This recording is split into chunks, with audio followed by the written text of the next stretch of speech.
രുദ്രശാലിനി. രചന നുസൈബ ഷമീർ. അവതരണം ഷാഹുൽ മലയിൽ. Editing Faisal C എന്ന് ഊഞ്ഞേരി. ആഡംബരത്തിന്റെ അങ്ങേയറ്റമായ ആ വലിയ ബംഗ്ലാവിന്റെ പോർച്ചിലേക്ക് ആ കറുത്ത ബെൻസുകാർ വന്ന് ബ്രേക്ക് ഇട്ടു. ഡ്രൈവിംഗ് സീറ്റിൽ നിന്നും കറുത്ത സ്യൂട്ടണിഞ്ഞ ഒരു ബോഡി ഗാർഡ് വേഗത്തിൽ ഇറങ്ങി വന്ന് പിൻവശത്തെ ഡോർ ആദരവോടെ തുറന്നു പിടിച്ചു.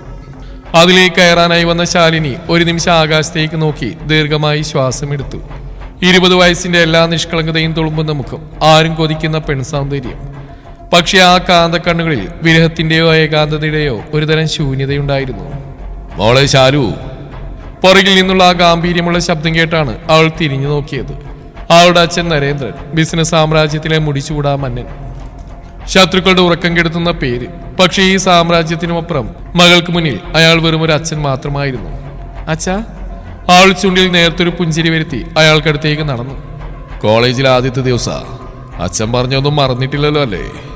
അവളുടെ തലയിൽ തലോടിക്കൊണ്ട് അയാൾ ഓർമ്മിപ്പിച്ചു. ക്ലാസ് കഴിഞ്ഞ ഒരിടത്ത് നിൽക്കരുത്. ദേവനും സംഘം എപ്പോഴും നിന്നെ നിഴലായിട്ടുണ്ടാവും. എന്തെങ്കിലും ആവശ്യമുണ്ടെങ്കിൽ അവരോട് പറഞ്ഞാൽ മതി. എനിക്ക് ഇവിടെ നിന്നും കൂടെ കോളേജിൽ പോകാൻ താല്പര്യമില്ലെന്ന് പറഞ്ഞാൽ അച്ഛൻ കേൾക്കില്ലല്ലോ. മറ്റുള്ള കുട്ടികളെ പോലെ എനിക്കും തനിയെ. ആൾ പറഞ്ഞു പൂർത്തിയാക്കും മുമ്പേ നരേന്ദ്രന്റെ മുഖത്തെ ഭാവം മാറി. അരുത് ശാലു, പുറത്തെ അവസ്ഥ നിനക്കറിയാലോ. എനിക്ക് ഈ ലോകത്ത് ആകെയുള്ള നീ മാത്രമാ. നിനക്കൊരു ആപത്ത് വരുന്ന അച്ഛന് ചിന്തിക്കാൻ പോലും കഴിയില്ല. അതുകൊണ്ട് അച്ഛനു വേണ്ടി നീ ഇതനുസരിച്ചേ പറ്റൂ. അതിനപ്പുറമൊന്നും പറയാൻ അവൾ കഴിയില്ലായിരുന്നു. അമ്മയില്ലാത്ത തനിക്ക് അച്ഛൻ നൽകുന്ന ഈ അമിത സുരക്ഷ ചിലപ്പോഴൊക്കെ ശ്വാസം മുട്ടിക്കുന്ന ഒരു തടവറ പോലെ അവൾക്ക് തോന്നിയിട്ടുണ്ട്. എങ്കിലും ആ സ്നേഹത്തിനു മുമ്പിൽ തോറ്റവൾ വീണ്ടും കാറിലേക്ക് കയറി. കാറിന് തൊട്ടുപുറകിലായി ഗൺമാന്മാരുള്ള കറുത്ത SUV സ്റ്റാർട്ടായി. Saint Teresa's college campus. യൂണിഫോമും ട്രെൻഡി വസ്ത്രങ്ങളും അണിഞ്ഞ് കഥകൾ പറഞ്ഞും ചിരിച്ചും ഉല്ലസിക്കുന്ന വിദ്യാർത്ഥികൾക്കിടയിലേക്ക് ആ 2 ആഡംബര വാഹനങ്ങൾ കടന്നു വന്നു. കാർ വന്നു നിന്നും അതിൽ നിന്നും തടിയന്മാരായ 4 ബോഡി ഗാർഡ്സ് ചാടിയിറങ്ങി. ആറ് ചുറ്റും നോക്കി സുരക്ഷ ഉറപ്പാക്കിയ ശേഷമാണ് കാറിന്റെ ഡോറ് തുറന്നത്. നെഞ്ചോട് ചേർത്ത് വെച്ച പുസ്തകങ്ങളുമായി ശാലിനി പുറത്തേക്ക് ഇറങ്ങി. ക്യാമ്പസ് മുറ്റം പെട്ടെന്ന് നിശബ്ദമായി. എല്ലാവരുടെയും സംസാരം നിലച്ചു. അത്ഭുതത്തോടെയും അസൂയയോടെയും ആ രാജകുമാരിയെ നോക്കിയായിരുന്നു ക്യാമ്പസ്. ചുറ്റുമുള്ള ആ തുറിച്ചു നോട്ടങ്ങൾ അവളെ അസ്വസ്ഥയാക്കി. അവൾ തലതാഴ്ത്തി വേഗത്തിൽ ക്ലാസ്സിലേക്ക് നടന്നു. അവൾക്ക് തൊട്ടുപുറകിലായി ആ കറുത്ത നിഴലുകളും നീങ്ങി. ആഹ്, ഇതാരപ്പാ? നമ്മുടെ കോളേജിലേക്ക് പുതിയൊരു വിദേശി പക്ഷി വന്നിട്ടുണ്ടല്ലോ. ക്ലാസ് റൂമിന്റെ കോറിഡോറിലെ വലിയ തൂണിൽ ചാരിന്ന് സിഗരറ്റ് പുകച്ച് തുപ്പിയായിരുന്ന ഒരുവൻ വിളിച്ചു പറഞ്ഞു. കൂടെ ഉണ്ടായിരുന്നവർ ഉറക്കെ ചിരിച്ചുകൊണ്ട് അത് ഏറ്റുപിടിച്ചു. ബോഡി ഗാർഡ്സിന്റെ തലവനായ ദേവൻ പെട്ടെന്ന് മുന്നോട്ട് വന്ന് അവനെ ദേഷ്യത്തോടെ നോക്കി. ആരാണോ നീ? മര്യാദ വഴിന്ന് മാറിക്ക്. ഓഹോ, റൗഡിത്തരം കാണിക്കാണെങ്കിൽ നിന്റെ തറവാട്ട് പോയല്ലോ ചേട്ടാ. ഇത് ക്യാമ്പസാ. ഇവിടെ ചോദിക്കാനും പറയാനും ഞങ്ങളുണ്ട്. ആൻ കോളർ മടക്കി കുത്തി ദേവന് നേരെ അടുത്തു. രംഗം കൈവിട്ടു പോകുന്നുണ്ട്. ശാലിനി ഭയന്നുപോയി. ദേവേട്ടാ പ്ലീസ്, വേണ്ട, നമുക്ക് പോവാം, ആൾ ഇടറിയ ശബ്ദത്തിൽ പറഞ്ഞു. നിക്കടാവിടെ. പെട്ടെന്ന് ആൺകുട്ടികളുടെ കൂട്ടത്തിൽ നിന്നും ഒരു ഗാംഭീര്യമുള്ള ശബ്ദം ഉയർന്നു കേട്ടു. ആ ശബ്ദം കേട്ടതും കോറിഡോറിൽ ഉണ്ടായിരുന്നവരുടെ മുഖത്തൊരു ഭയപ്പാട് പടർന്നു. അവിടെ ഉണ്ടായിരുന്നവർ ഇരുവശത്തേക്ക് മാറി കൃത്യമായൊരു വഴി തുറന്നു.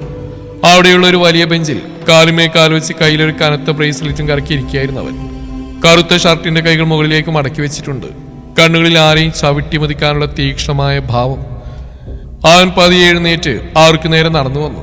അവന്റെ ഓരോ ചൂടിലും ഒരു പ്രത്യേക മാസവും ധിക്കാരവും ഉണ്ടായിരുന്നു. അവൻ നേരെ വന്നിന്ന് ദേവന്റെ മുമ്പിലാണ്.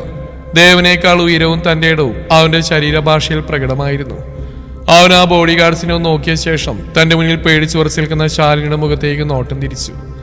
ആ കാന്ത കണ്ണുകൾ അവളുടെ കണ്ണുകളിലേക്ക് തുളച്ചു കയറുന്ന പോലെ അവൾക്ക് തോന്നി. ഏതാണപ്പോ ആ പുതിയ ഐറ്റം? ചുണ്ടിൽ വിരിഞ്ഞ ഒരു പരിഹാസ്യരിയോട് അവൻ ചോദിച്ചു. ദേവൻ ദേഷ്യം സഹിക്കാനാവാതെ അവന് നേരെ കൈയോങ്ങി. പക്ഷെ അടുത്ത നിമിഷം സംഭവിച്ച് ആർക്കും വിശ്വസിക്കാൻ കഴിയുന്നതായിരുന്നില്ല. ദേവന്റെ കൈ വായുവിൽ ഉയരും മുമ്പേ അവൻ ദേവന്റെ കൈത്തണ്ടയിൽ പിടിച്ച് പിന്നിലേക്ക് തിരിച്ചു കൂട്ടിയ ഒരൊറ്റ ചവിട്ട്. ദേവൻ ദയനീയമായി നിലത്തേക്ക് തെറിച്ചു വീണു. അതുകൊണ്ട് ബാക്കി 3 ബോഡി ഗാർഡ്സും ഒരേ സമയം അവനെ ആക്രമിക്കാൻ ആഞ്ഞെടുത്തു. രുദ്ര, വേണ്ട, കൂടെ ഉണ്ടായിരുന്നവർ ഭയത്തോടെ വിളിച്ചു പറഞ്ഞു. അതെ, അവൻ തന്നെയാണ് ഈ ക്യാമ്പസിന്റെ അലിഖിത നിയമം, വിദ്യാർത്ഥികളുടെ രാജാവ് രുദ്രദേവ്.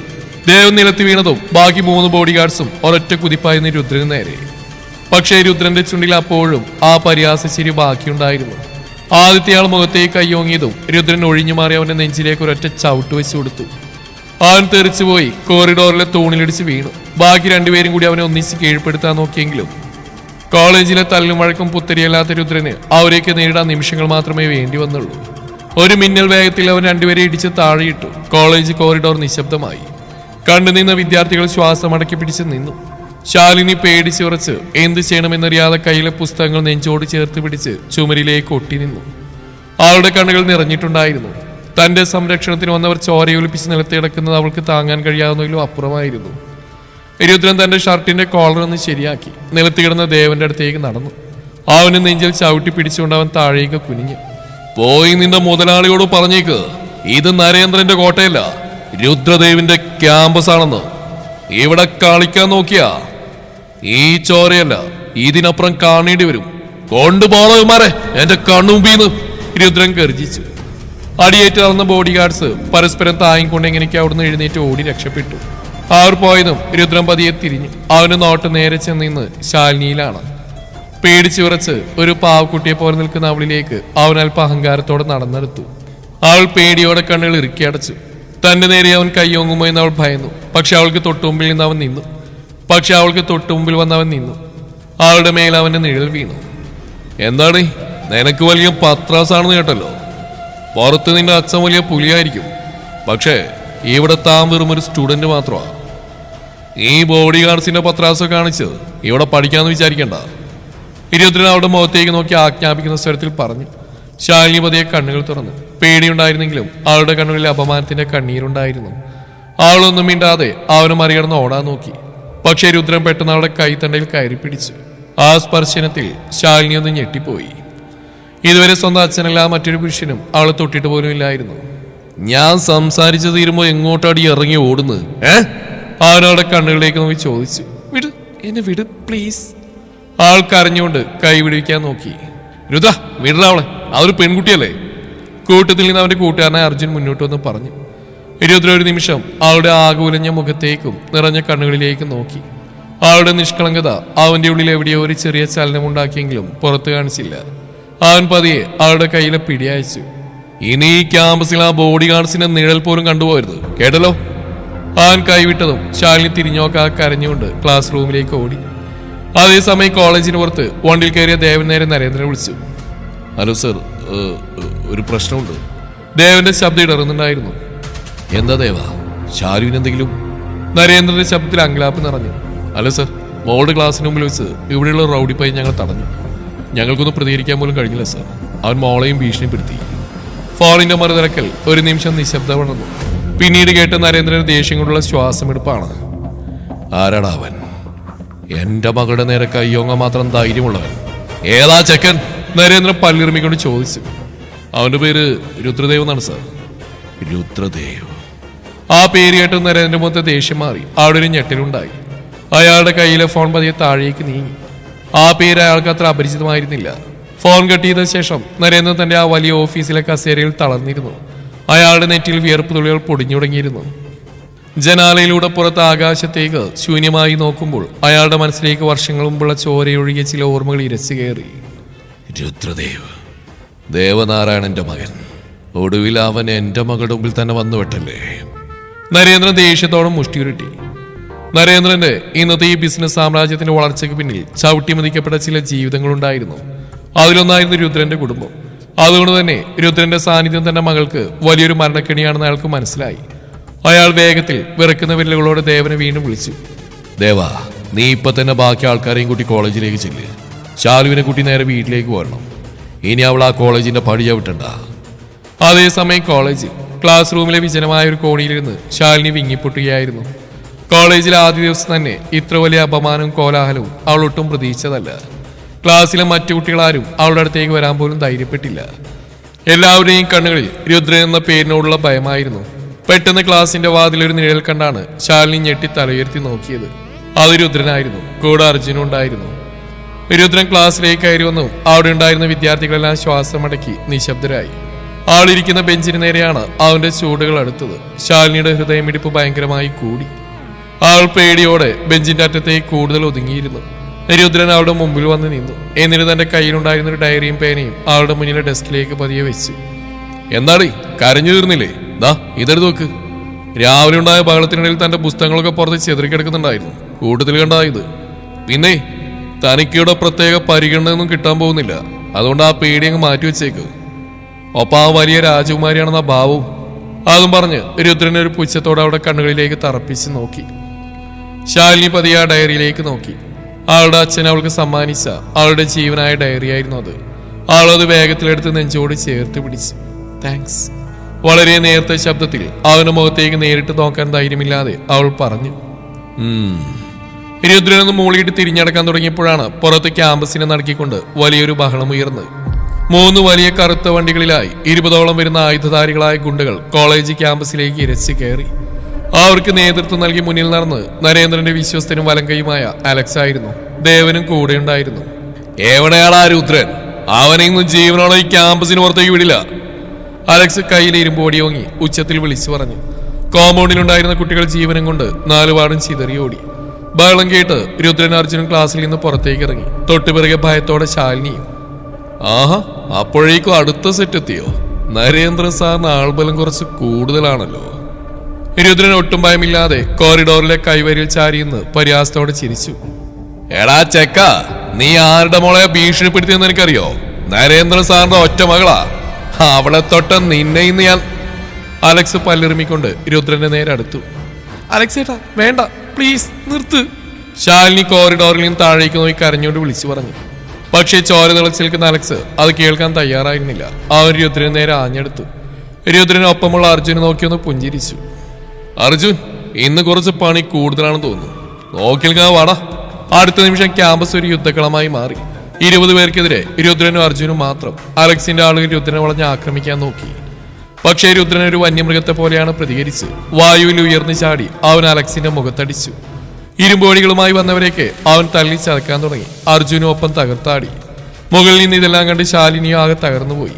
തന്റെ അച്ഛൻ ഇത്രയും ക്രൂരനാണോ? ഒരു കോളേജിലേക്ക് ഇത്രയും ഗുണ്ടകളയക്കാൻ മാത്രം അച്ഛൻ എന്തിനാണ് ഇങ്ങനെ ചെയ്യുന്നത്? ആൾക്ക് രുദ്രനോട് ഉള്ളിൽ തോന്നിയ ദേഷ്യം മാറി. ഇപ്പോൾ അവനോടൊരുത്തര അനുതാപവും അതോടൊപ്പം വല്ലാത്തൊരു ഭയവും തോന്നാൻ തുടങ്ങി. അടിയുടെ ഒടുവിൽ ചോരയൊലിപ്പിച്ച് കിടന്ന അലക്സിനെ നിലത്തി കിടത്തി അവന് നെഞ്ചിൽ തന്റെ ബൂട്ടിട്ട് അമർത്തി പിടിച്ച് രുദ്രൻ മുകളിലേക്ക് നോക്കി. കൃത്യമായി ശാലിനി നിൽക്കുന്നിടത്തേക്ക്. അവന്റെ മുഖത്ത് ചോരപ്പാടുകളുണ്ടായിരുന്നു. കണ്ണുകളിൽ വല്ലാത്തൊരു പ്രതികാരത്തിന്റെ പക തിളങ്ങി നിന്നിരുന്നു. ആ തീക്ഷ്ണമായ നോട്ടം ശാലിനിയുടെ നെഞ്ചിലേക്ക് ഒരമ്പ് പോലെ തുളച്ച് കയറി. ശാലു, ഇറങ്ങി വേണ്ടി താഴേക്ക്. അടിയണ്ട് പേടിച്ചു പോയ ദേവൻ മുകളിലേക്ക് ഓടി വന്ന് ശാലിനിയുടെ കയ്യിൽ ബലമായി പിടിച്ചു വലിച്ചു. എന്നെ വിട്ടു വേട്ട, ഞാൻ വരുന്നില്ല. ശാലിനി കരഞ്ഞു പറഞ്ഞു. പക്ഷെ ദേവൻ അവൾ നിർബന്ധിച്ച് താഴേക്ക് കൂട്ടിക്കൊണ്ടുവന്നു. കാറിനടുത്തേക്ക് നടക്കുമ്പോഴും ശാലിനിയുടെ കണ്ണുകളിൽ രുദ്രനിലാണ് ചെന്ന് നിന്ന്. രുദ്രൻ അപ്പോഴും ആ ചോരപ്പാടുകൾക്കിടയിലൂടെ അവളെ തന്നെ നോക്കി നിൽക്കുകയായിരുന്നു. ആ നോട്ടത്തിൽ പ്രണയത്തിന്റെ ഒരു നേർത്ത തരിമ്പുണ്ടായിരുന്നു. അതോ അവളുടെ അച്ഛനോടുള്ള പകയുടെ ആകത്തുകയായിരുന്നു. കാറ് വേഗത്തിൽ ക്യാമ്പസിന്റെ ഗേറ്റ് കടന്ന് പാഞ്ഞു പോകുമ്പോൾ ശാലിനിയുടെ മനസ്സിൽ ഒരു കാര്യം ഉറപ്പായിരുന്നു. ഇനി അവളുടെ ജീവിതം ഒരിക്കലും പഴയതുപോലെ ശാന്തമായിരിക്കില്ലെന്ന്. വലിയ ഇരുമ്പ് ഗേറ്റുകൾ കടന്ന് ആ കറുത്ത ബെൻസ് കാറ് നരേന്ദ്രന്റെ ബംഗ്ലാവിന്റെ പോർച്ചിലേക്ക് വന്ന് സഡൻ ബ്രേക്ക് ഇട്ടു. വണ്ടി നിന്ന പാടെ ശാലിനി ഡോറ് തുറന്ന് ദേഷ്യവും സങ്കടവും അടക്കാനാവാതെ അകത്തേക്ക് ഓടി. ഹാളിൽ അസ്വസ്ഥനായി അങ്ങോട്ടും ഇങ്ങോട്ടും നടക്കുകയായിരുന്ന നരേന്ദ്രൻ മകളെ കണ്ടതും പരിഭ്രാന്തിയോടെ ഓടിയെടുത്തു. മോളെ ശാരു, നിനക്കൊന്നും പറ്റിയില്ലല്ലോ അല്ലേ? ആ തെമ്മാടി നിന്നെ എന്തെങ്കിലും. മതി അച്ഛ, ദയവ് ചെയ്ത് ഇനിയൊന്നും പറയരുത്. ശാലിനി കരഞ്ഞുകൊണ്ട് ഉറക്കെ വിളിച്ചു പറഞ്ഞു. നരേന്ദ്രൻ ഒരു നിമിഷം തരിച്ചുപോയി. ജനിച്ച മുതൽ ഇതുവരെ തന്റെ മകൾ തനിക്ക് നേരെ ശബ്ദമുയർത്തി സംസാരിച്ചിട്ടില്ലായിരുന്നു. ശാലു, നീ എന്തൊക്കെയാ മോളെ പറയുന്നേ? നിന്റെ സുരക്ഷയ്ക്ക് വേണ്ടി അച്ഛൻ. സുരക്ഷയോ? ഒരു കോളേജിലേക്ക് 20ഓളം കുട്ടികൾ ആയുധങ്ങളായിട്ട് അയക്കുന്നതാണ് അച്ഛന്റെ സുരക്ഷ. എല്ലാവരുടെയും മുമ്പിൽ വെച്ച് എന്നെ നാണം കെടുത്തി. അച്ഛൻ കാരണം എനിക്ക് ആ ക്യാമ്പസിൽ തലയുയർത്തി നിൽക്കാൻ പറ്റാത്ത അവസ്ഥയായി. എന്തിനാ അച്ഛ യാതൊരു തെറ്റും ചെയ്യാത്ത ആ പാവത്തിന് ഇങ്ങനെ തല്ലിച്ചേക്കാൻ ആളെ വിട്ട്? പാവോ? നരേന്ദ്രന്റെ മുഖം പെട്ടെന്ന് വന്യമായി വലിഞ്ഞു മുറുകി. അവൻ ആരാണെന്ന് നിനക്കറിയില്ല ചാലു. അവൻ നിന്റെ അച്ഛന്റെ ചോര കുടിക്കാൻ നടക്കുന്ന ശത്രുവാ. നിന്നെ തകർക്കാൻ അവൻ എന്തും ചെയ്യും. ഇനി നീ ആ കോളേജിലേക്ക് പോകുന്നില്ല. നിന്റെ പഠിത്തം ഇനി 4 ചുമരുകൾക്കുള്ളിൽ മതി. നരേന്ദ്രൻ തന്റെ അന്തിമ തീരുമാനം ആജ്ഞ പോലെ പ്രഖ്യാപിച്ചു. എന്നിങ്ങനെ പൂട്ടിയിടാനാണെങ്കിൽ എന്തിനാച്ച എന്നെ ജീവിക്കാൻ അനുവദിക്കുന്നത്? എനിക്ക് ഈ സ്വർണ്ണ തടവറയിലെ ജീവിതം മടുത്തു. നരേന്ദ്രൻ ദേഷ്യത്തോടെയും സങ്കടത്തോടെയും തലയ്ക്ക് കൈവച്ച് സോഫയിലേക്ക് ഇരുന്നു. അപ്പോഴേക്കും ചോരയൊലിപ്പിച്ച് തറയിലും കയ്യിലും ബാൻഡേജുമായി അലക്സും ദേവൻ അങ്ങോട്ട് കയറി വന്നു. സാറേ, അവൻ വേറൊരു കോളേജ് പയ്യനല്ല. ആ പഴയ ദേവനാരായണന്റെ ചോര തന്നെയാ. അവനെങ്ങനെ വെറുതെ വിട്ടാൽ നമ്മുടെ സാമ്രാജ്യത്തിന് അത് വലിയൊരു ഭീഷണിയാവും. അലക്സ് പല്ലിറങ്ങി. എനിക്കറിയാം അലക്സേ, അവനെനിക്ക് നന്നായിട്ടറിയാം. അവനെ ഞാൻ കൈകാര്യം ചെയ്തോളാം. പക്ഷെ ഇപ്പം എൻ്റെ മോൾക്ക് ക്യാമ്പസിൽ പോയേ പറ്റൂ നിർബന്ധ. അവളവിടെ പോയാ നേരെ ചെന്ന് വീഴുന്ന രുദ്രന്റെ മുന്നിലേക്കാ. എനിക്കെൻ്റെ മകളെ നഷ്ടപ്പെടുത്താൻ കഴിയില്ല. നരേന്ദ്രന്റെ മകളിൽ ആദ്യമായി ഭയം നിഴലിച്ചു. അതേസമയം കോളേജിന് പുറകിലെ വിജനമായ പഴയ പാറമടയിൽ രുദ്രൻ അർജുൻ ഇരിക്കുകയായിരുന്നു. രുദ്രന്റെ കയ്യിലെ മുറിവുകളിൽ നിന്നും അപ്പോഴും ചോര ഒഴിയുന്നുണ്ടായിരുന്നു. അർജുൻ വണ്ടിയിലെ ഫസ്റ്റ് എയ്ഡ് ബോക്സിൽ നിന്നും മരുന്നെടുത്ത് അവന്റെ കയ്യിൽ പുരട്ടാനാഞ്ഞു. രുദ്രൻ വേദന കൊണ്ട് മുഖം ചുളിച്ചു. നിനക്ക് ഇതിന്റെ വല്ല കാര്യം ഉണ്ടായിരുന്ന രുദ്ര? ആള് നരേന്ദ്രന്റെ മകളാ. ഈ സിറ്റി ഉറപ്പിക്കുന്ന മാഫിയ തലവനായ അയാളോട് കളിക്കുന്ന അത്ര നല്ലതല്ല. അർജുൻ ഗൗരവത്തിൽ മുന്നറിയിപ്പ് നൽകി. രുദ്രൻ പതി എഴുന്നേറ്റ് നിന്നു. അവന്റെ കണ്ണുകളിൽ പഴയ പ്രതികാരത്തിന്റെ പക വീണ്ടും ഇരച്ചു കയറി. അവൻ നരേന്ദ്രനാണെങ്കിൽ ഞാൻ രുദ്രനാ. എന്റെ അച്ഛനെ ചതിച്ചത് ഒരൊറ്റ രാത്രി കൊണ്ട് ഈ തെരുവിലേക്ക് എന്നെ എന്റെ അമ്മയെ ഇറക്കി വിട്ടവനായാൾ. അന്ന് അയാളുടെ കാൽക്കൾ വീണ് കരഞ്ഞിട്ടും ഞങ്ങളോട് ദയ കാണിക്കാത്തവൻ. അവന്റെ മകളിൽ നിന്ന് ആഡംബരത്തിൽ വാഴുമ്പോ എന്റെ അമ്മ രോഗക്കിടകിൽ കിടന്ന് നരകിക്കുക. അവനുള്ള തിരിച്ചടി ഞാൻ കൊടുക്കും. അതിനെനിക്ക് കിട്ടിയ ഏറ്റവും നല്ല ആയുധം അവന്റെ ജീവനായ ആ മകൾ തന്നെയാ. രുദ്രൻ കൈ ചുരുട്ടി വലിച്ച് പാറമേലടിച്ചു. പക്ഷേ രുദ്ര, ആ പെൺകുട്ടി നിഷ്കളങ്കയാ. അവൾക്ക് ഈ പഴയ കാര്യങ്ങളൊന്നും യാതൊരു പങ്കുമില്ലല്ലോ. അർജുൻ അവനെ തടയാൻ ശ്രമിച്ചു. അവളുടെ നിഷ്കളങ്കതയൊന്നും എന്നെ ബാധിക്കുന്ന പ്രശ്നമല്ല. നരേന്ദ്രൻ അനുഭവിക്കണം. സ്വന്തം മകളെന്റെ മുമ്പിൽ കിടന്ന് അരകിക്കുന്ന കണ്ട് അവൻ നെഞ്ചുപൊട്ടി മരിക്കണം. രുദ്രന്റെ ചുണ്ടിലെ ഒരു ക്രൂരമായ ചിരി വിരിഞ്ഞു. അടുത്ത 2 ദിവസത്തേക്ക് ശാലിനി കോളേജിൽ വന്നില്ല. അവൾ മുറിയിൽ തന്നെ അടച്ചിരിക്കുകയായിരുന്നു. ഭക്ഷണം പോലും നേരെ ചൊവ്വെ കഴിച്ചില്ല. ഒരേ ഒരു മകളുടെ കിടപ്പുകൊണ്ട് സഹിക്കാനാവാതെ ഒടുവിൽ നരേന്ദ്രൻ തന്റെ കടുപ്പിടുത്തം മാറ്റേണ്ടി വന്നു. 3-ാം ദിവസം വീണ്ടും ആ കറുത്ത ബെൻസുകാർ കോളേജ് ഗേറ്റ് കടന്നു വന്നു. പക്ഷേ ഇത്തവണ ബോഡി ഗാർഡ്സിന്റെ വാഹനങ്ങൾ കൂടെ ഉണ്ടായിരുന്നില്ല. അച്ഛനോട് വാശി പിടിച്ച് ശാലിനി അവരെല്ലാം ഒഴിവാക്കിയതായിരുന്നു. ഡ്രൈവർ ദേവൻ മാത്രമാണ് കൂടെ ഉണ്ടായിരുന്നത്. കാറിൽ നിന്നിറങ്ങിയ ശാലിനി നേരെ ക്ലാസ്സിലേക്ക് നടന്നു. കുട്ടികളൊക്കെ അപ്പോഴും അവളൊരു അത്ഭുത ജീവി പോലെയാണ് നോക്കിയത്. അവൾ തന്നെ ക്ലാസ് റൂമിലേക്ക് കയറാൻ തുടങ്ങിയപ്പോഴാണ് തൊട്ടടുത്ത കോറിഡോറിലെ തൂണിൽ ചാരി ആൺകുട്ടികളെ നടുവിൽ നിൽക്കുന്ന രുദ്രനെ കണ്ടത്. അവന്റെ കയ്യിൽ ഇപ്പോഴും ബാൻഡേജ് ഉണ്ടായിരുന്നു. ശാലിനി ഒരു നിമിഷം അവളെ തറഞ്ഞു നിന്നു. അവളുടെ ഉള്ളിൽ വല്ലാത്തൊരു കുറ്റബോധം തോന്നി. തന്റെ അച്ഛൻ കാരണമാണ് അവൻ ആ പരിക്കേറ്റത്. അവൾ പതിയെ ശ്വാസം അടക്കി പിടിച്ച് രുദ്രന്റെ അടുത്തേക്ക് നടക്കാൻ തുടങ്ങി. കൂട്ടുകാരോട് സംസാരിച്ചുകൊണ്ടിരുന്ന രുദ്രൻ ശാലിനി തന്റെ അടുത്തേക്ക് വരുന്ന കണ്ട് സംസാരം നിർത്തി. അവനൊരു പുരികമുയർത്തി കനത്ത നോട്ടത്തോടെ അവളെ നോക്കി. അവന്റെ മുന്നിൽ വന്ന് ശാലിനി നിന്നു. എന്നിട്ട് തന്റെ ബാഗിൽ നിന്നൊരു ചെറിയ ക്രീമും കുറച്ചു മരുന്നുകളടങ്ങിയ കവർ പുറത്തെടുത്തു. വിറക്കുന്ന കൈകളോടെ അത് രുദ്രന് നേരെ നീട്ടി. ഇത് മുറിവിലുള്ള മരുന്നാ. അന്ന് അച്ഛൻ ചെയ്തതിന് ഞാൻ ക്ഷമ ചോദിക്കുന്നു. ഇടറിയ ശബ്ദത്തിൽ ശാലിനി പറഞ്ഞു. ക്യാമ്പസ് വീണ്ടും ശ്മശാനമുഖമായി. നരേന്ദ്രന്റെ മകൾ രുദ്രന്റെ മുമ്പിൽ വന്ന് തലകുനിച്ച് ക്ഷമ ചോദിക്കുന്നു. രുദ്രൻ ആ മരുന്നിന്റെ കവറിലേക്കും പിന്നീട് അവളുടെ നിറഞ്ഞ കണ്ണുകളിലേക്കും മാറി മാറി നോക്കി. അവന്റെ ചുണ്ടിൽ ഒരു കനത്ത പരിഹാസിരി വീണ്ടും വിരിഞ്ഞു. അടുത്ത നിമിഷം ദേഷ്യത്തോടെ അവൻ കവർ വാങ്ങി ഒരു ഒറ്റേറ് ദൂരേക്ക് എറിഞ്ഞു കളഞ്ഞു. ശാലിനി ഞെട്ടിപ്പോയി. അവളുടെ കണ്ണുകൾ പെട്ടെന്ന് നിറഞ്ഞൊഴുകി. നിന്റെയും നിന്റെ അച്ഛന്റെയും ഭിക്ഷയൊന്നും എനിക്ക് വേണ്ടടി. ഒരു കാര്യം നീയും നിന്റെ അച്ഛൻ ഓർത്തു വെച്ചോ. നരേന്ദ്രന്റെ മകൾക്ക് ഈ ക്യാമ്പസിൽ ഇനിയുള്ള ദിവസങ്ങൾ അത്ര സുഖകരമായിരിക്കില്ല. രുദ്രൻ അവളുടെ മുഖത്തേക്ക് വിരൽ ചൂണ്ടി കടുപ്പത്തിൽ ഭീഷണിപ്പെടുത്തി. എല്ലാവരുടെയും മുന്നിൽ വെച്ച് രുദ്രൻ മരുന്ന് വലിച്ചെറിഞ്ഞ് ഭീഷണിപ്പെടുത്തിയപ്പോൾ ശാലിനിയുടെ നിയന്ത്രണം വിട്ടു. അപമാനവും സങ്കടവും കൊണ്ട് വിറച്ച അവൾ നിറഞ്ഞ കണ്ണുകളോടെ തിരിഞ്ഞോടി. രുദ്ര, ഇത് കുറച്ച് കൂടിപ്പോയി. അവൾ നിഷ്കളങ്കായിട്ട് വന്ന് ക്ഷമ ചോദിച്ചല്ലേടാ. നീ എന്തിനാ അവളോട് ദേഷ്യം തീർക്കുന്നത്? അർജുൻ ദേഷ്യത്തോടെ ചോദിച്ചു. രുദ്രൻ ദൂരേക്ക് തെറിച്ചു വീണ മരുന്നിന്റെ കവറിലേക്ക് നോക്കി പല്ലിറുമി. അവളുടെ അച്ഛൻ എന്റെ കുടുംബത്തോട് ചെയ്ത ക്രൂരത വെച്ച് നോക്കുമ്പോ ഇതൊന്നും ഒന്നുമല്ല അർജുൻ. കളി ഇനി തുടങ്ങാൻ പോകുന്നേയുള്ളൂ.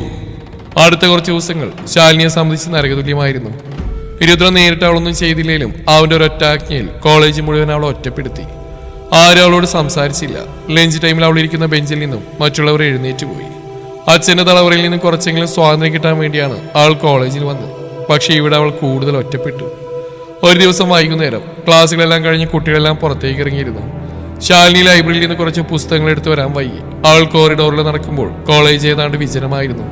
പെട്ടെന്നാണ് ക്യാമ്പസിലെ ചില രാഷ്ട്രീയ ഗുണ്ടകളും കഞ്ചാവ് സംഘത്തിൽപ്പെട്ടവരുമായ 3-4 പേര് അവിടെ വഴി തടഞ്ഞു നിന്ന്. രുദ്രന്റെ ഗ്രൂപ്പിലുള്ളവരായിരുന്നില്ല അവർ, മറിച്ച് രുദ്രന്റെ ശത്രുക്കളായ മറ്റൊരു ഗ്യാങ് ആയിരുന്നു. ആഹാ, ബോഡി ഗാർഡ്സ് ഇല്ലാതെ നടക്കുകയാണല്ലോ രാജകുമാരി.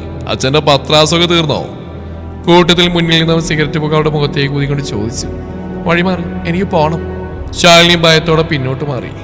അത്ര പെട്ടെന്ന് അങ്ങ് പോയാലോ വെച്ചേ? നരേന്ദ്രന്റെ മോളിൽ നടത്തറിയാൻ ഞങ്ങൾക്കും വലിയ ആഗ്രഹമുണ്ട്. ഒരുവൻ അവളുടെ തോളിൽ കിടന്ന ബാഗിന്റെ സ്ട്രാപ്പിൽ പിടിച്ച് വലിച്ചു. പുസ്തകങ്ങളെല്ലാം നിലത്ത് വീണു. ശാലിനി നിലവിളിക്കാനാഞ്ഞതും ഒരുവൻ അവളുടെ വായ പൊത്തിപ്പിടിച്ചു. അവൾ കൈകാറിട്ടടിച്ച് കരഞ്ഞു. ചുറ്റും ആരും ഉണ്ടായിരുന്നില്ല. ഏയ്! പെട്ടെന്ന് ആ കോറിഡോറിൽ ഒരു സിംഹത്തിന്റെ ഗർജനം പോലെ ആ ശബ്ദം മുഴങ്ങി. ഗുണ്ടകൾ ഞെട്ടിത്തിരിഞ്ഞു നോക്കി. അവിടെ തോളിൽ ബാഗും തൂക്കി കണ്ണുകളിൽ കത്തുന്ന കോപവുമായി രുദ്രൻ നിൽക്കുന്നുണ്ടായിരുന്നു. വരാന്തയിലെ ഇരുട്ടിൽ അവന്റെ മുഖം കൂടുതൽ ഭയപ്പെടുത്തുന്നതായിരുന്നു. രുദ്രനോ? ശാലിനിയുടെ വായ പൊത്തി പിടിച്ചിരുന്നവൻ ഭയത്തോടെ കൈ പിൻവലിച്ചു. എന്റെ ക്യാമ്പസിലെ പിള്ളേരെ തൊടാൻ ഇവിടുത്തെ ലോക്കൽ തെണ്ടികൾക്ക് ആരാണ് അനുവാദം തന്നത്? രുദ്രൻ പതിയെ നടന്ന് അവർക്കടുത്തേക്ക് വന്നു. രുദ്ര, നീ ഇതിലിടവണ്ട. ഇവളെ നിന്റെ ശത്രുവായ നരേന്ദ്രന്റെ മോളല്ലേ? ഇവളെ ഞങ്ങൾ എന്തെങ്കിലും ചെയ്ത് നിനക്കല്ലേ ലാഭം? മുന്നിൽ നിന്നവൻ ചോദിച്ചു. അവൾ ആരുടെ മോളാണെങ്കിലും ഈ ക്യാമ്പസിൽ ഒരു പെൺകുട്ടിയാ.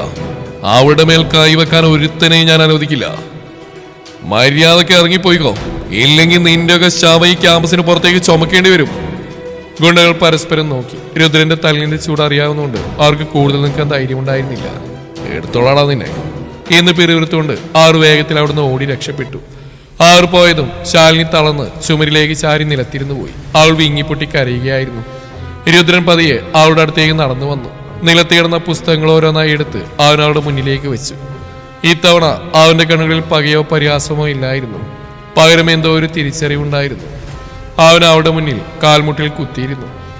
എഴുന്നേക്ക്, ഇനിയുടെ ആരും വരില്ല, അവൻ ശാന്തമായി പറഞ്ഞു. ശാലിനി പതിയെ തലയുയർത്തി രുദ്രനെ നോക്കി. അവളെ എപ്പോഴും ദ്രോഹിക്കാൻ നോക്കുന്നവൻ തന്നെ ഇന്ന് അവളുടെ മാനത്തിന് കാവലായി വന്നിരിക്കുന്നു. അവൾക്ക് ആ നിമിഷം സ്വന്തം വികാരങ്ങൾ നിയന്ത്രിക്കാൻ കഴിഞ്ഞില്ല. അവൾ പെട്ടെന്ന് മുന്നോട്ടാഞ്ഞ് രുദ്രന്റെ നെഞ്ചിലേക്ക് വീണ് ഉറക്കെ കരഞ്ഞു. രുദ്രൻ ഒരു നിമിഷം തരിച്ചുപോയി. അവന്റെ കൈകൾ വായുവിൽ ഉയർന്നു നിന്നു. തന്റെ ശത്രുവിന്റെ മകൾ തന്റെ നെഞ്ചോട് ചേർന്ന് കിടന്ന് കരയുന്നു. അവളുടെ കണ്ണുനീർ അവന്റെ ഷർട്ടിലൂടെ ഇറങ്ങി. അവന്റെ നെഞ്ചിൽ തൊട്ടപ്പോൾ രുദ്രന്റെ ഉള്ളിൽ കഠിനമായ പ്രതികാരത്തിന്റെ മഞ്ഞുപാളികൾ പതിയെ ഉരുകാൻ തുടങ്ങുന്നവൻ അറിഞ്ഞു. അവനറിയാതെ തന്നെ അവന്റെ ഒരു കൈ അവളുടെ തലയിൽ പതിയെ തലോടി. കോളേജ് കോറിഡോറിലെ ആ നിശബ്ദതയിൽ രുദ്രന്റെ നെഞ്ചോട് ചേർന്ന് കിടന്ന് ശാലിനി വിങ്ങിപ്പൊട്ടി കരഞ്ഞു. അത്രയധികം പേടിയും ഒറ്റപ്പെടലും അവൾ കഴിഞ്ഞ കുറച്ച് ദിവസങ്ങളായി അനുഭവിച്ചിരുന്നു. രുദ്രൻ പെട്ടെന്നൊരു ഞെട്ടലോടെ യാഥാർത്ഥ്യത്തിലേക്ക് തിരിച്ചു വന്നു. താൻ ആരാണെന്നും തന്റെ ലക്ഷ്യം എന്താണെന്നും അവന്റെ മനസ്സ് അവനെ ഓർമ്മിപ്പിച്ചു. നരേന്ദ്രന്റെ മകളെ ആശ്വസിപ്പിക്കാൻ തനിക്ക് അവകാശമില്ലെന്ന് ചിന്തിച്ചുകൊണ്ട് അവൻ പതിയെ അവളെ തന്നിൽ നിന്ന് അടർത്തി മാറ്റി. അവൻ എഴുന്നേറ്റ് മാറിയെന്ന് ഗൗരവത്തിൽ പറഞ്ഞു. എഴുന്നേറ്റ് വീട്ടിൽ പോകാൻ നോക്ക്, നേരെ വൈകുന്നു. ശാലിനി പതിയെ കണ്ണുകൾ തുടച്ച് എഴുന്നേറ്റു. അവളുടെ മുഖം കരഞ്ഞ് ചുവന്നിട്ടുണ്ടായിരുന്നു. അവൾ നിലത്തു നിന്നും പുസ്തകങ്ങളെടുത്ത് രുദ്രനെ നോക്കി. ആ കണ്ണുകളിൽ ഇപ്പോൾ ഭയമായിരുന്നില്ല, മറിച്ച് ഒരു പ്രത്യേക നന്ദിയും ആദരവുമായിരുന്നു. താങ്ക്സ്, ഇന്ന് നിങ്ങൾ വന്നില്ലായിരുന്നെങ്കിൽ ഞാൻ... ആൾക്ക് പറഞ്ഞു പൂർത്തിയാക്കാൻ കഴിഞ്ഞില്ല. അയ്യോടി, ഞാൻ തന്നെയോ തന്റെ അച്ഛനെയോ സ്നേഹിക്കുന്നുണ്ടെന്നല്ല ഇതിലിടപെട്ട്. ഈ ക്യാമ്പസിൽ ഒരു പെൺകുട്ടിക്ക് ഒരു അപമാനം ഉണ്ടാവരുതെന്ന് എനിക്ക് നിർബന്ധമുണ്ട്, അത് നീയാണെങ്കിൽ പോലും. അതുകൊണ്ട് കൂടുതൽ നന്ദിയൊന്നും കാണിക്കണ്ട, പോയിക്കോ. രുദ്ര മുഖം തിരിച്ച് ക്രൂരമായി സംസാരിക്കാൻ ശ്രമിച്ചെങ്കിലും അവന്റെ ശബ്ദത്തിൽ ആ പഴയ ദേഷ്യം കുറഞ്ഞിട്ടുണ്ടായിരുന്നു. ശാലിനി ഒന്നും മിണ്ടാതെ പതിയെ അവിടുന്ന് നടന്നു നീങ്ങി. കോറിഡോറിന്റെ അറ്റത്തെത്തി അവളൊന്നുകൂടി തിരിഞ്ഞു നോക്കി. രുദ്രൻ അപ്പോഴും അവിടെ തന്നെ നോക്കി നിൽക്കുകയായിരുന്നു. അടുത്ത ദിവസം മുതൽ ക്യാമ്പസിലെ അന്തരീക്ഷം മാറിമറിഞ്ഞു. രുദ്രന്റെ കർശനമായ നിർദ്ദേശപ്രകാരം ശാലിനി ആരും ശല്യം ചെയ്യാതായി. അവൾ ഒറ്റപ്പെട്ടിരുന്നെങ്കിലും ആരും അവളെ കളിയാക്കാനോ ദ്രോഹിക്കാനോ മുതിർന്നില്ല. ഒരു ദിവസം ഉച്ചയ്ക്ക് ലൈബ്രറിക്ക് മുന്നിലെ താഴ്മരച്ചോട്ടിൽ ശാലിനി തനിയെ ഇരിക്കുകയായിരുന്നു. പെട്ടെന്ന് അവളുടെ മുന്നിലേക്ക് ഒരു ചോക്ലേറ്റ് വന്ന് വീണു. അവൾ ഞെട്ടി തലയുയർത്തി നോക്കിയപ്പോൾ മുന്നിൽ നിൽക്കുന്ന രുദ്രന്റെ കൂട്ടുകാരനായ അർജുനാണ്. അവൾ അത്ഭുതത്തോടെ അവനെ നോക്കി. പേടിക്കണ്ട, ഞാൻ അർജുൻ, രുദ്രന്റെ ഫ്രണ്ടാ. അർജുൻ ചിരിച്ചുകൊണ്ട് അടുത്തുള്ള സിമെന്റ് ബെഞ്ചിലേക്ക് ഇരുന്നു. അറിയാം, ശാലിനി പതിയെ പറഞ്ഞു. ശാലിനി, അന്ന് രുദ്രൻ നിന്നോട് അങ്ങനെ പെരുമാറിയതിൽ വിഷമമുണ്ടല്ലേ? പക്ഷെ അവനെ വെറുക്കരുത്. അവൻ പുറമേ കാണിക്കുന്ന കട്ടി മാത്രമേ ഉള്ളൂ, ഉള്ളിൽ നല്ലൊരു മനുഷ്യനാ. എനിക്കറിയാം അർജുൻ, അവനെന്നെ അന്ന് രക്ഷിച്ചതാ. പക്ഷെ അവൻ എന്തിനാണ് എൻ്റെ അച്ഛനോട് എന്നോട് ഇത്രയധികം ദേഷ്യം കാണിക്കുന്നത്? എനിക്കത് മനസ്സിലാവുന്നില്ല. ശാലിനി തന്റെ ഉള്ളിലെ സംശയം പുറത്തെടുത്തു. അർജുൻ ഒരു നിമിഷം ആലോചിച്ചു, രുദ്രന്റെ കുടുംബത്തിന്റെ കഥ അവളോട് പറയണോ എന്ന്. എങ്കിലും രുദ്രന്റെ അവസ്ഥ അവൾ അറിയണമെന്ന് അവൻ ആഗ്രഹിച്ചു. അത് നരേന്ദ്ര സാറും രുദ്രന്റെ അച്ഛൻ ദേവനാരായണനും പണ്ട് ബിസിനസ് പാർട്ട്നേഴ്സ് ആയിരുന്നു. എന്നാൽ നിന്റെ അച്ഛൻ വലിയൊരു ചതിയിലൂടെ ദേവനാരായണ സാറിന്റെ ബിസിനസ് സ്വത്തുക്കളെല്ലാം സ്വന്തമാക്കി. അത് താങ്ങാൻ കഴിയാതെ രുദ്രന്റെ അച്ഛൻ ആത്മഹത്യ ചെയ്തു. അന്ന് തെരുവിലേക്ക് ഇറക്കപ്പെട്ടതാ രുദ്രനും അവന്റെ അമ്മയും. ഇന്ന് അവന്റെ അമ്മ ഹോസ്പിറ്റലിൽ മരണത്തോട് പൊരുതുകയാണ്. അതാണ് രുദ്രന്റെ മനസ്സിലെ ഈ ദേഷ്യം. അർജുൻ പറഞ്ഞു നിർത്തി. കേട്ട കാര്യങ്ങൾ വിശ്വസിക്കാൻ കഴിയാതെ ശാലിനി തരിച്ചിരുന്നു പോയി. തന്റെ ജീവനായ താൻ ദൈവത്തെ പോലെ കാണുന്ന അച്ഛൻ ഒരു കുടുംബത്തെ മുഴുവൻ തെരുവിലിറക്കിയ ചതിയനാണെന്ന സത്യം ആളുടെ ഹൃദയം തകർത്തു കളഞ്ഞു. ആളുടെ കണ്ണിൽ നിന്നും കണ്ണീര് ഒലിച്ചിറങ്ങി. അന്ന് രാത്രി നരേന്ദ്രൻ ഡൈനിങ് ടേബിളിൽ നിന്ന് ഭക്ഷണം കഴിക്കുകയായിരുന്നു. ശാലിനി അങ്ങോട്ട് നടന്നു വന്നു. ആളുടെ മുഖമെല്ലാം വിളറിയിട്ടുണ്ടായിരുന്നു. മോളെ ശാലു, വന്നിരിക്കുക, ഭക്ഷണം കഴിക്കാം. അയാൾ സ്നേഹത്തോടെ വിളിച്ചു. ശാലിനി അയാളുടെ മുമ്പിൽ വന്ന് നേരെ അയാളുടെ കണ്ണുകളിലേക്ക് നോക്കി ചോദിച്ചു. അച്ഛാ, എനിക്കൊരു കാര്യം അറിയണം. ആരാണ് ദേവനാരായണൻ? ആ പേര് കേട്ടതും നരേന്ദ്രന്റെ കയ്യിലുണ്ടായിരുന്ന സ്പൂൺ താഴേക്ക് വീണു. അയാളുടെ മുഖത്തെ ചോരയിൽ ഉപ്പ് പാടി നിന്നു. നരേന്ദ്രന്റെ മുഖത്ത് പടർന്ന ആ ഞെട്ടലും വിളർച്ചയും കണ്ടപ്പോൾ തന്നെ ശാലിനിക്ക് അർജുൻ പറഞ്ഞ സത്യമാണെന്ന് പൂർണ്ണമായും ബോധ്യപ്പെട്ടു. അവളുടെ ചുണ്ടുകൾ ദേഷ്യം കൊണ്ടും സങ്കടം കൊണ്ടും വിറച്ചു. എന്താ അച്ഛൻ ഒന്നും മിണ്ടാത്ത്? ആരാണ് ദേവനാരായണൻ എന്ന് എനിക്ക് അച്ഛൻ്റെ നാവിൽ നിന്ന് അറിയണം. അർജുൻ പറഞ്ഞൊക്കെ സത്യമാണോ അച്ഛാ? നരേന്ദ്രൻ പതിയെ കസേരയിൽ നിന്ന് എഴുന്നേറ്റ്. അയാളുടെ മുഖത്ത് ദേഷ്യമില്ല, ഒപ്പം വല്ലാത്തൊരു ഭയം മിന്നി പറഞ്ഞു. ശാലു, നീ ആരൊക്കെയോ പറഞ്ഞു കേട്ട വലിപ്പ പേരും വെച്ച് എന്നെ ചോദ്യം ചെയ്യാൻ വളർന്നോ? ആ തെമ്മാടി രുദ്രൻ നിന്റെ തലയിൽ കുത്തിവെച്ച കള്ളക്കഥകളാണ് ഇതൊക്കെ? അല്ല അച്ഛാ, അച്ഛൻ്റെ ഈ മുഖഭാവം തന്നെയാ എനിക്കുള്ള ഉത്തരം. ഞാൻ ദൈവത്തെ പോലെ ആരാധിച്ച അച്ഛൻ, മറ്റുള്ളവരുടെ മുമ്പിൽ വലിയ മാന്യനായി ജീവിക്കുന്ന അച്ഛൻ, ഒരു കുടുംബത്തെ മുഴുവൻ ചതിച്ച് തെരുവിലിറക്കിയ ആളാണല്ലേ. ആ രുദ്രന്റെ അച്ഛന്റെ മരണത്തിന് കാരണം എന്റെ അച്ഛനായിരുന്നല്ലേ? അതേടി, ഞാൻ തന്നെ അത് ചെയ്ത്. നരേന്ദ്രൻ ദേഷ്യം നിയന്ത്രിക്കാൻ കഴിയാതെ മേശപ്പുറത്ത് കനത്തിൽ കൈയടിച്ചുകൊണ്ട് ഗർജിച്ചു. ബിസിനസ്സിൽ കരുണക്ക് സ്ഥാനമില്ല ശാലു. ഒന്നുകിൽ അവൻ, അല്ലെങ്കിൽ ഞാൻ. എനിക്ക് ജയിക്കണമായിരുന്നു. അതിന് ഞാൻ ദേവനാരായണനെ ചവിട്ടി വീഴ്ത്തി. നീ ഇന്ന് അനുഭവിക്കുന്ന ഈ കോടികളുടെ ആഡംബരങ്ങളൊക്കെ ആ ചതിയുടെ ചോരയിൽ പണിതുയർത്തിയതാ. അതുകൊണ്ട് എന്നെ വന്ന് ന്യായം പഠിപ്പിക്കാൻ നിൽക്കണ്ട. അച്ഛൻ്റെ ഈ വന്യമായ ഭാവം ശാലിനി ആദ്യമായിട്ടാണ് കാണുന്നത്. അവൾക്ക് അയാളോട് വല്ലാത്തൊരു അറപ്പും ഭയവും തോന്നി. ഈ പാപത്തിന്റെ പണവും പത്രാസും എനിക്ക് വേണ്ട അച്ഛ. ഇതിന്റെ തള്ള എനിക്ക് ജീവിക്കണ്ട. ആൾ സ്വന്തം മുറിയിലേക്ക് ഓടിക്കയറി വാതിലടച്ചു. അന്ന് രാത്രി മുഴുവൻ അവൾ കരഞ്ഞു തീർത്തു. സ്വന്തം അച്ഛൻ ചെയ്ത തെറ്റിന് രുദ്രനോട് എങ്ങനെ പ്രായശ്ചിത്തം ചെയ്യുന്ന ചിന്ത മാത്രമായിരുന്നു അവളുടെ മനസ്സിൽ. അടുത്ത ദിവസം രാവിലെ കോളേജ് ക്യാമ്പസിൽ പതിവ് പോലെ രുദ്രനും കൂട്ടുകാരും ഇരിക്കുകയായിരുന്നു. പെട്ടെന്നാണ് ആ വലിയ ഗേറ്റ് കടന്ന് ശാലിനി വരുന്നവർ കണ്ടത്.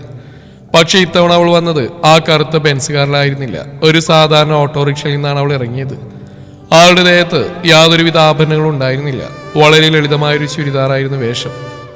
ആഡംബരത്തിന്റെ ആ പഴയ രാജകുമാരിയെ ആയിരുന്നില്ല. അവൾ നേരെ രുദ്രനിക്കുന്ന വശത്തേക്ക് നടന്നു വന്നു. ക്യാമ്പസിലെ കുട്ടികളെല്ലാം അമ്പരപ്പോടെ അത്ഭുത ജീവിയെ പോലെ അവൾ നോക്കി നിന്നു. രുദ്രൻ കയ്യിലെ ബ്രേസ്ലെറ്റ് കറക്കം നിർത്തി. അവളിലെ ഈ പെട്ടെന്നുള്ള മാറ്റം അവന്റെ കൺകോണുകളിൽ ഒരു അമ്പരപ്പുണ്ടാക്കിയെങ്കിലും അവനത് പുറത്തു കാണിച്ചില്ല. ശാലിനി രുദ്രന്റെ മുമ്പിൽ വന്നു നിന്നു. അവളുടെ കണ്ണുകൾ കരഞ്ഞ് ചുവന്നിട്ടുണ്ടായിരുന്നു. അവൾ പതിയെ രുദ്രന്റെ മുന്നിലേക്ക് കൈകൾ കൂപ്പി. രുദ്ര, എനിക്കെല്ലാം മനസ്സിലായി. എൻ്റെ അച്ഛൻ നിന്റെ കുടുംബത്തോട് ചെയ്ത് ഒരിക്കലും പൊറുക്കാൻ കഴിയാത്ത ചതിയ. അതിന് ഞാൻ നിന്റെ കാല് പിടിച്ച് ക്ഷമ ചോദിക്കാം. എൻ്റെ അച്ഛൻ ചെയ്ത പാപത്തിന്റെ ഭാരം ചുമന്ന ഞാൻ ഇത്രയും കാലം സുഖമായി ജീവിച്ചെന്ന് ഓർക്കുമ്പോൾ എനിക്ക് എന്നോട് തന്നെ വെറുപ്പ് തോന്നാം. ശാലിനി കരഞ്ഞുകൊണ്ട് അവന്റെ മുന്നിൽ മുട്ടൂത്താനാഞ്ഞു. പക്ഷേ രുദ്രൻ പെട്ടെന്ന് മുന്നോട്ട് വന്ന് അവളുടെ കൈത്തണ്ടിൽ കഠിനമായി പിടിച്ചുകൊണ്ട് അവളെ തടഞ്ഞു. ആ സ്പർശനത്തിൽ രണ്ടുപേരുടെയും കണ്ണുകൾ തമ്മിൽ കോർത്തു. രുദ്രന്റെ കണ്ണുകളിൽ ആ പഴയ ക്രൂരമായ പക എവിടെയോ ഒളിഞ്ഞു നിന്നിരുന്നു. എന്താണ് ഈ പുല്ല് നിന്റെ വിചാരം? ഇങ്ങനെ വന്ന് കരഞ്ഞ് കാറി പിടിച്ചാൽ തീരുന്നാണോ എന്റെ അച്ഛന്റെ ജീവന്റെ വില? രുദ്രന്റെ ശബ്ദം കനത്തു. പക്ഷെ അവളുടെ നിറഞ്ഞ കണ്ണുകൾ കണ്ടപ്പോൾ അവന്റെ ഉള്ളിലെ പ്രതികാരാഗ്നി പതിയെ കെട്ടടങ്ങിയായിരുന്നു. അവൻ പിടിയച്ചുകൊണ്ട് ശബ്ദം താഴ്ത്തി പറഞ്ഞു. തെറ്റ് ചെയ്ത നീയല്ല, നിന്റെ അച്ഛനാ.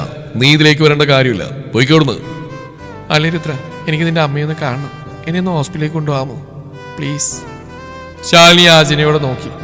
രുദ്ര ഒരു നിമിഷം അവളുടെ മുഖത്തേക്ക് സൂക്ഷിച്ചു നോക്കി. പിന്നീട് ഒന്നും മിണ്ടാതെ നടന്ന് തന്റെ ബൈക്ക് സ്റ്റാർട്ട് ചെയ്തു. ശാലിനി ഒട്ടും മടി കൂടാതെ രുദ്രന്റെ ബൈക്കിന് പുറകിൽ കയറിയിരുന്നു. ക്യാമ്പസ് മുഴുവൻ ആ കാഴ്ച കണ്ട് തരിച്ചു നിന്നു. സിറ്റി ഹോസ്പിറ്റൽ ICU കട്ടിലിൽ മെഷീനുകളുടെ സഹായത്തോടെ മാത്രം ജീവൻ നിലനിർത്തുന്ന രുദ്രന്റെ അമ്മയെ കണ്ട് ശാലിനിയുടെ നെഞ്ച് തകർന്നു പോയി. അവൾ വിങ്ങിപ്പൊട്ടിക്കൊണ്ട് ആ അമ്മയുടെ തളർന്ന കൈകൾ നെഞ്ചോട് ചേർത്ത് പിടിച്ച് കരഞ്ഞു. ഗ്ലാസ് ഡോറിന് പുറത്തുനിന്നും ഇത് കണ്ട രുദ്രന്റെ കണ്ണുകളും ആദ്യമായി ഈറനണിഞ്ഞു. തന്റെ അമ്മയ്ക്കൊരു മകളെ പോലെ കാവലിരിക്കുന്ന ശാലിനിയെ നോക്കുമ്പോൾ അവന്റെ മനസ്സിലെ പകയുടെ ചാരത്തിനിടയിൽ നിന്നും പ്രണയത്തിന്റെ മനോഹരമായ ഒരു കനൽ ഉരുകി വരുന്നുണ്ടായിരുന്നു. പക്ഷേ ആ നിമിഷത്തിന്റെ ആയുസ് വളരെ കുറവായിരുന്നു. പെട്ടെന്ന് ഹോസ്പിറ്റലിൽ നിശബ്ദമായ കോറിഡോറിലേക്ക് തോക്കുകളുമായി 10ഓളം ഗുണ്ടകൾ ഒച്ച വെച്ചുകൊണ്ട് ഇരച്ചു കയറി. അവർക്ക് നടുവിലൂടെ കറുത്ത സ്യൂട്ടണിഞ്ഞ് കണ്ണുകളിൽ കൊലവിളിയുമായി നരേന്ദ്രൻ നടന്നു വന്നു. എവിടെയാടാ രുദ്രൻ?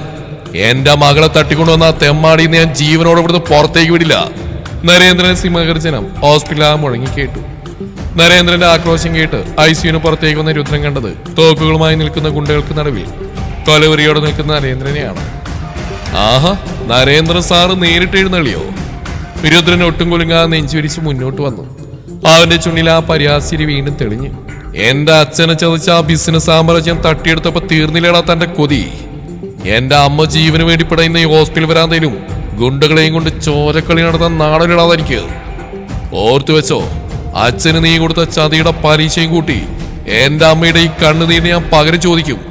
നിന്റെയൊക്കെ തകർച്ച ഇവിടുന്ന് തുടങ്ങിയാടാ. നരേന്ദ്രൻ ദേഷ്യം കൊണ്ട് വിറച്ചു. നിന്റെ അച്ഛനെ ഇല്ലാതാക്കിയതുപോലെ നിന്നെ ഈ മണ്ണിൽ നിന്ന് തുടച്ചു നീക്കാൻ എനിക്ക് നിമിഷങ്ങൾ മതി. എവിടെയാടാ എന്റെ മോള്? അവളെ നീ എന്താ ചെയ്ത്? നരേന്ദ്രൻ തന്റെ കയ്യിൽ നിന്ന് റിവോൾവർ രുദ്രന്റെ നെഞ്ചിന് നേരെ കൃത്യമായി ലക്ഷ്യം വെച്ചു. അച്ഛാ നിർത്ത്! ഐസിയുവിന്റെ വാതിൽ തള്ളി തുറന്ന് ശാലിനി പുറത്തേക്ക് ഓടി വന്നു. അവൾ ഒട്ടും ആലോചിക്കാൻ നേരെ വന്നിന്ന് രുദ്രന്റെ മുമ്പിലാണ്. നരേന്ദ്രന്റെ കനത്ത തോക്കിൻ മുനയ്ക്ക് നേരെ സ്വന്തം നെഞ്ചി കാണിച്ച അവൾ രുദ്രന് കാവലായി നിന്നു. ശാലു, മാറിക്കിടി അങ്ങോട്ട്! ഇവൻ നിന്നെ തട്ടിക്കൊണ്ടുവന്ന എന്റെ ചോര കുടിക്കാൻ നടക്കുന്ന ശത്രുവിന്റെ മകനായിവൻ. ഇവനെന്നെ തട്ടിക്കൊണ്ടുവന്നല്ല അച്ഛാ, ഞാൻ എന്റെ സ്വന്തം ഇഷ്ടപ്രകാരം വന്ന്. അച്ഛൻ തകർത്തൊരു കുടുംബത്തിന്റെ കണ്ണീര് നേറ്റ് കാണാൻ വന്ന ഞാൻ ആ തോക്ക് താഴെ ഇറക്കച്ച. ഇല്ലെങ്കിൽ എനിക്ക് അച്ഛന്റെ ശത്രുവാകേണ്ടി വരും. ശാലിനിയുടെ ശബ്ദത്തിൽ വല്ലാത്തൊരു ദൃഢതയുണ്ടായിരുന്നു. മകളുടെ ഈ മാറ്റം നരേന്ദ്രന്റെ ഉള്ളിൽ നിന്ന് തളർത്തിക്കളഞ്ഞു. സ്വന്തം ജീവനായ മകൾ ഒരു ശത്രുവിന് വേണ്ടി തനിക്ക് നേരെ വിരൽച്ചുകൊണ്ടെന്ന് അയാൾക്ക് ചിന്തിക്കാൻ പോലും കഴിയുമായിരുന്നില്ല. അലക്സ്, നോക്കി നിൽക്കാ, ചക്കരങ്ങ് തീർക്കടാ. മോളെ ഞാൻ നോക്കിക്കോളാം, നരേന്ദ്രൻ ആജ്ഞാപിച്ചു. അലക്സും സംഘവും രുദ്രൻ നേരെ ആഞ്ഞെടുത്തു. നരേന്ദ്രൻ ശാലിനിയുടെ കയ്യിൽ പിടിച്ച് ബലമായി പിന്നിലേക്ക് വലിച്ചു മാറ്റി. എന്നെ വീട്ടാച്ച രുദ്ര! ശാലിനി ഉറക്കി നിലവിളിച്ചു. ഗുണ്ടകൾ ഒന്നിച്ച് ആക്രമിച്ചപ്പോൾ രുദ്ര ഹോസ്പിറ്റലിന്റെ ഒരു കോറിഡോറിൽ വെച്ച് വന്യമൃഗത്തെ പോലെ തിരിച്ചടിക്കാൻ തുടങ്ങി. തന്റെ അമ്മ കിടക്കുന്നിടത്തിന് മുന്നിൽ വെച്ച് അവരെ തൊടാൻ അവരാരെയും അനുവദിച്ചില്ല. അവന്റെ ഓരോ ഇടിയും അലക്സിന്റെ ആളുകൾ നിലംപരിശാക്കി. തന്റെ ആളുകൾ ഒന്നായി ചോരയൊലിപ്പിച്ച് വീഴുന്ന കണ്ട നരേന്ദ്രന്റെ നിയന്ത്രണം പൂർണ്ണമായി നഷ്ടപ്പെട്ടു. അയാൾ രുദ്രന് നേർക്ക് തന്റെ തോക്കുയർത്തി. രുദ്ര, മാറിക്ക്! ശാലിനി നരേന്ദ്രന്റെ കൈകളിൽ തൂങ്ങിയ തടയാൻ നോക്കി. ആ കനത്ത പിടിവലിക്കിടയിൽ നരേന്ദ്രന്റെ വില്ലുകൾ ട്രിഗറിൽ അമർന്നു. ആ വെടിയൊച്ചയിൽ ഹോസ്പിറ്റൽ കോറിഡോർ ഒന്നടങ്ങ് നിശ്ചലമായി. വെടിയുണ്ട രുദ്രന്റെ തോളിൽ ആഴത്തിൽ ഉരസിക്കൊണ്ട് പുറകിലെ ചുമരിലേക്ക് തറച്ചു കയറി. രുദ്രന്റെ തോളിൽ നിന്നും കറുത്ത ചോര വഴുതിയിറങ്ങി. രുദ്ര! ശാലിനി നരേന്ദ്രന്റെ കൈ വിടിവിച്ച് ഓടി വന്ന് രുദ്രനെ താങ്ങിപ്പിടിച്ചു. ആളുടെ വെളുത്ത കൈകളിൽ അവന്റെ ചൂടുള്ള ചോര പടർന്നു. സർ, ഹോസ്പിറ്റലുകാർ പോലീസ് കൺട്രോൾ റൂമിൽ വിളിച്ചിട്ടുണ്ട്. പോലീസ് എത്തിക്കഴിഞ്ഞു, നമുക്കിടുന്ന് മാറണം. പുറത്തുനിന്ന് ഓടി വന്നൊരു ഗുണ്ട നരേന്ദ്രനോട് പരിഭ്രാന്തിയോടെ പറഞ്ഞു. നരേന്ദ്രൻ ശാലുവിനെ നോക്കി. ശാലു, നീ ഇപ്പൊ വരുന്നുണ്ട് എന്റെ കൂടെ? ഇല്ല അച്ഛാ, ഞാൻ വരില്ല. ഒരു ചതിയന്റെയും കൊലപാതകയുടെയും കൂടെ വരാൻ എനിക്ക് താല്പര്യമില്ല. ഇനി എനിക്ക് ഇങ്ങനെ ഒരു അച്ഛനില്ല. ശാലിനി കണ്ണീരോടെ എന്നാൽ കഠിനമായ സ്വരത്തിൽ പറഞ്ഞു. നരേന്ദ്രന്റെ ഹൃദയം തകർന്നുപോയി. അയാൾ അലക്സിനെയും കൂട്ടി വേഗത്തിൽ അവിടുന്ന് ഓടി രക്ഷപ്പെട്ടു. അല്പം കഴിഞ്ഞ് ഹോസ്പിറ്റലിൽ ഒഴിഞ്ഞൊരു ഡ്രസ്സിംഗ് റൂമിൽ വെച്ച് ഡോക്ടർ രുദ്രന്റെ തോളിൽ മുറിവ് വെച്ച് കെട്ടിക്കൊടുത്തു. വെടിയുണ്ട തോളിലൂടെ തൊട്ടുരുമി പോയതേ ഉള്ളൂ. അതിനാൽ വലിയ അപകടമുണ്ടായില്ല. രുദ്രൻ പതിയെ മുറിവ് വെട്ടിയ തോളുമായി പുറത്തേക്ക് വരുമ്പോൾ ശാലിനി വരാന്തയിൽ തളർന്നിരിക്കുന്നുണ്ടായിരുന്നു. ആളുടെ വസ്ത്രത്തിലും കൈകളിലും അവന്റെ ഉണങ്ങിയ ചോരപ്പാടുകളുണ്ടായിരുന്നു.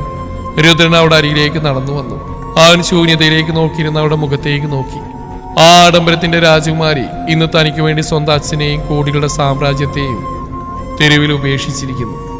നീ എന്തിനാ ശാലിനി ഇത് ചെയ്ത്? രുദ്രന്റെ ശബ്ദത്തിൽ ആദ്യമായി വല്ലാത്തൊരു ആർദ്രതയുണ്ടായിരുന്നു. നിന്റെ അച്ഛന്റെ കൂടെ നിനക്ക് പോവായിരുന്നില്ലേ? എന്നെ രക്ഷിക്കാൻ നോക്കിയാ അയാൾ നിന്നെ ഇല്ലാതാക്കും. ശാലിനി പതിയെ എഴുന്നേറ്റു. രുദ്രന്റെ കണ്ണുകളിലേക്ക് നോക്കി. ആളുടെ കണ്ണുകളിൽ പ്രണയവും ദൃഢതയും ഒരേ സമയം തിളങ്ങി നിന്നു. എന്റെ അച്ഛൻ ചെയ്ത തെറ്റിന് പ്രായശ്ചിത്തം ചെയ്യാൻ മാത്രമല്ല ഞാനിവിടെ നിന്ന് രുദ്ര. ഈ ലോകത്ത് എനിക്ക് എവിടെയെങ്കിലും സുരക്ഷിതത്വം തോന്നിയിട്ടുണ്ടെങ്കിൽ അത് നിന്റെ ഈ നെഞ്ചില. എനിക്ക് നിന്നെ പിരിഞ്ഞ് പോകാൻ കഴിയില്ല. ആ വാക്കുകൾ കേട്ടതും രുദ്ര ഒരു നിമിഷം ശ്വാസം എടുക്കാൻ പോലും മറന്ന് നിശ്ചലനായി നിന്നു. പ്രതികാരത്തിന്റെ തീക്കണൽ മാത്രമായിരുന്നു അവന്റെ ഹൃദയത്തിലേക്ക് പ്രണയത്തിന്റെ ഒരു മനോഹരമായ പെരുമഴ പെയ്തിറങ്ങിയായിരുന്നു. അവൻ പതിയെ അവളുടെ ചോരപുരണ്ട കൈകൾ തന്റെ കൈക്കുള്ളിലാക്കി അമർത്തി. നിന്റെ അച്ഛനോടുള്ള പകയുടെ തീയില ഞാൻ ജീവിച്ച്. ആ തീയിലേക്ക് നിന്നെ കൂടി എരിച്ചു കളയാനാ ഞാൻ വന്ന്. പക്ഷേ പ്രതികാരത്തിന്റെ ആ കറുത്ത അധ്യായങ്ങളെ കുറിച്ച് ഒന്നും അറിയാത്ത നിന്റെ കണ്ണുകൾ കണ്ടപ്പോ എന്റെ കൈകൾ തളർന്നുപോയി. ശാലു, നിന്നെ ശിക്ഷിക്കാൻ എനിക്ക് കഴിയില്ല. വിദ്വേഷത്തിന്റെ മതിലുകൾ കെട്ടി നിന്നിൽ നിന്ന് ഓടിയകലാൻ ഞാൻ നോക്കുമ്പോഴും വിധി എന്നെ വീണ്ടും നിന്റെ മുമ്പിൽ കൊണ്ടെത്തിക്കുകയാണ്. ഇനി നരേന്ദ്രന് മാത്രമല്ല ശാലു, ഈ ലോകത്തൊരൊറ്റ ശക്തിക്കും നിന്നെ എന്നിൽ നിന്ന് അകറ്റാൻ കഴിയില്ല. രുദ്രൻ ഉറപ്പിച്ച് പറഞ്ഞു. അവർ രണ്ടുപേരും പരസ്പരം കൈകോർത്തി നിൽക്കുമ്പോൾ ദൂരെ ഒരു കറുത്ത കാറിലിരുന്ന് നരേന്ദ്രൻ ഫോണിലൂടെ ആരോടോ സംസാരിക്കുകയായിരുന്നു. അയാളുടെ കണ്ണുകളിൽ പ്രതികാരത്തിന്റെ ഭ്രാന്ത് താണ്ഡവമാടുന്നുണ്ടായിരുന്നു. അവനെ ജീവനോടെ വിട്ട എന്റെ മോളെ എനിക്ക് തിരിച്ചിട്ടില്ല അലക്സേ.